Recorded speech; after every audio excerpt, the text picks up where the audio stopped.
Batman is an iconic superhero and one of the most popular superheroes in the world, with probably the most films featuring him than any other superhero has. And because of this, he has been in so many different stories in media that in some of these stories, he has died. And this is a list of the 5 best deaths of Batman. Number 5. Injustice 2: Damian's Ending. In the video game Injustice 2, if you play on the arcade as Damian Wayne, then in the ending of Damian Wayne's story, we see that Batman sacrifices his own life to save his son.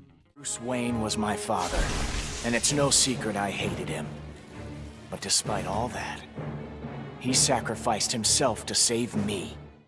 We don't see how he died, but it's made clear that Brainiac was attacking Damian Wayne, and Batman jumped between the two to take the deadly blow in order to save his son. This death actually shows the lighter side of Batman, even though his son is a serial killer who is remorseless.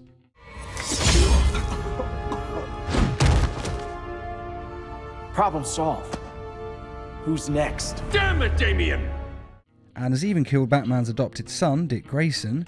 Even after all this, Batman still loves him, and sacrifices his own life to save the last member of his bloodline.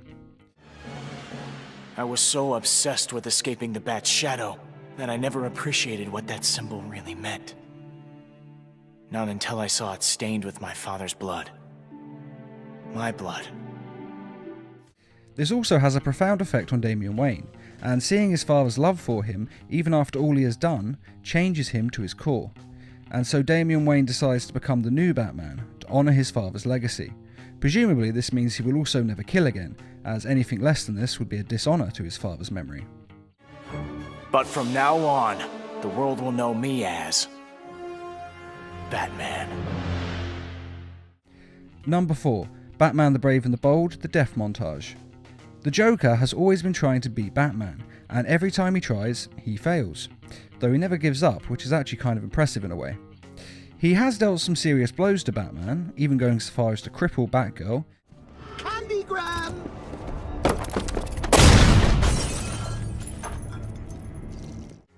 And kill the Jason Todd Robin.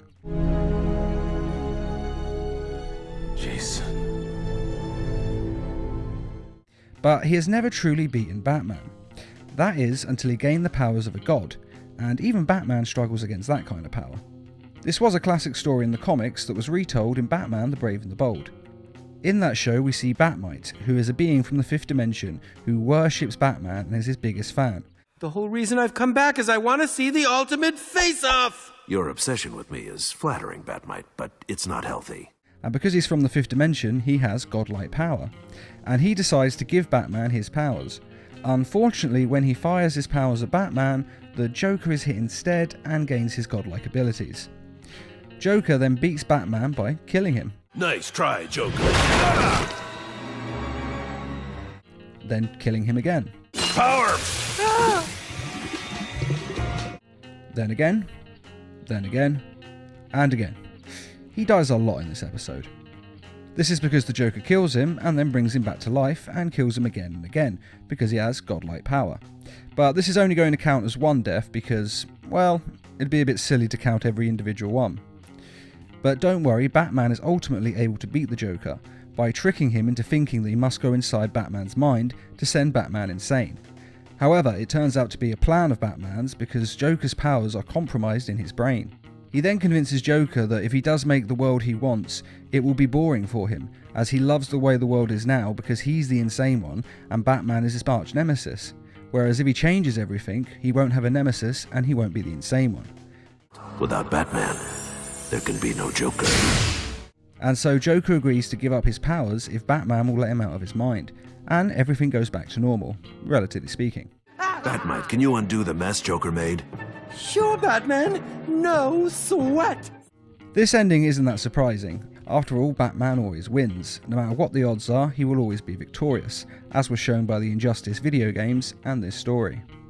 Number 3. Red Sun Motion Comic. Now, the Red Sun motion comic was an alternate universe in which Superman's space pod lands in Russia instead of America, and so he is raised by the values of Russia and the glories of communism. Superman, pride of the Soviet state, symbol of our military might. This leads to Superman becoming Russia's president, and essentially he then becomes the dictator of Russia. Time passed and my grip grew tighter. Barely a decision was made across the length and breadth of the Soviet Union without my permission. And the whole world is scared of him and doesn't want him in charge, as they're afraid of him and his totalitarian rule.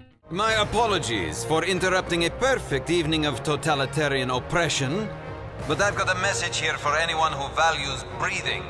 And so Batman aims to take him down and end his oppression of the people. He captures Wonder Woman and then uses her as bait to lure in Superman.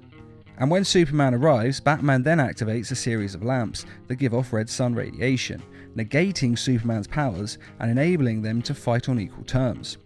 Well, not really equal, after all this is Batman we're talking about, so he's obviously more skilled. And though it may seem that Batman is going to win, it doesn't quite go his way. As I said, Wonder Woman is also there. She's tied up by her lasso of truth. And in this universe, she is deeply in love with Superman, kind of like in the Injustice games. But in the Red Sun universe, Superman uses this love to manipulate her more, and in this instance he has her break her lasso of truth.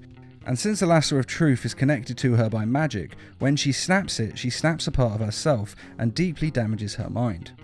But once she is free, she destroys the Red Sun radiation lamps and Superman's powers return. And so Superman is about to take down Batman when he says that before the fight he placed a bomb inside himself in case the fight didn't go his way.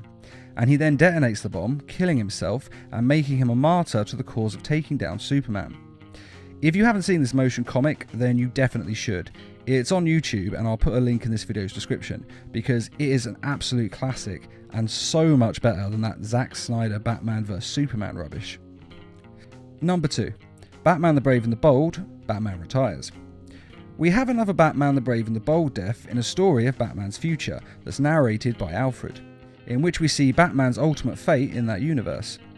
Batman defeats his arch-nemesis, the Joker, and decides to retire as a crime fighter, passing the Batman mantle to Dick Grayson.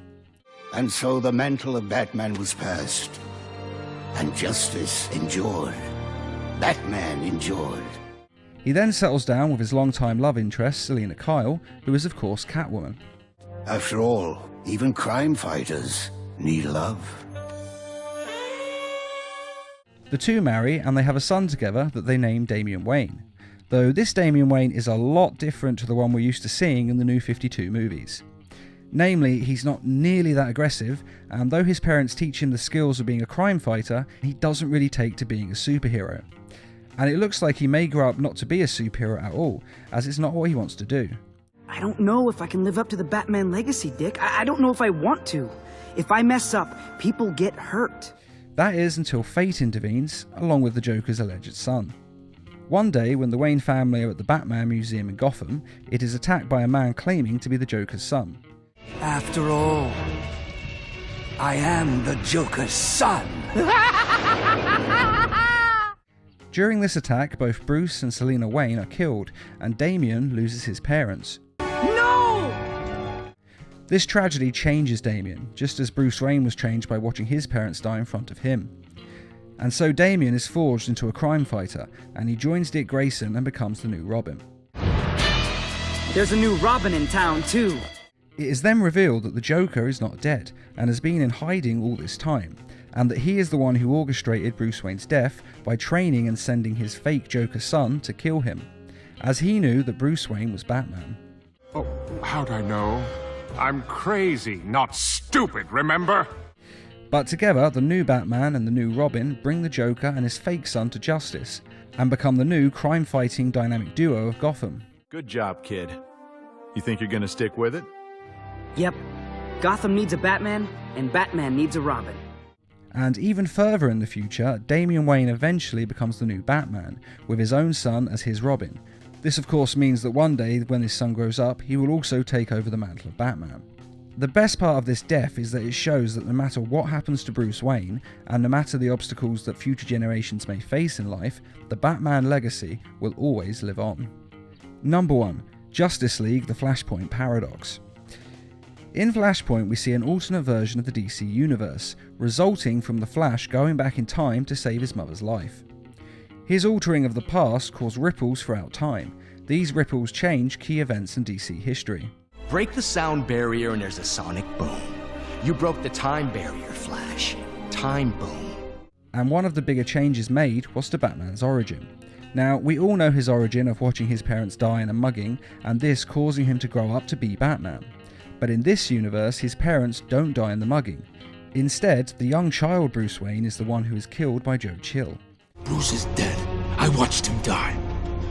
My God, he's the one who died that night in the alley. Who is then beaten to death by Bruce Wayne's father, Thomas Wayne. This change in time causes his father to then become Batman instead, while the event sent his mother insane and turned her into this universe's version of the Joker.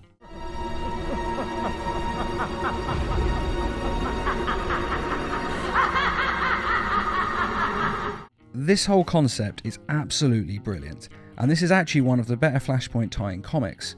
And it's amazing to see that the movie actually went this dark, and it is a brutal end for Bruce Wayne.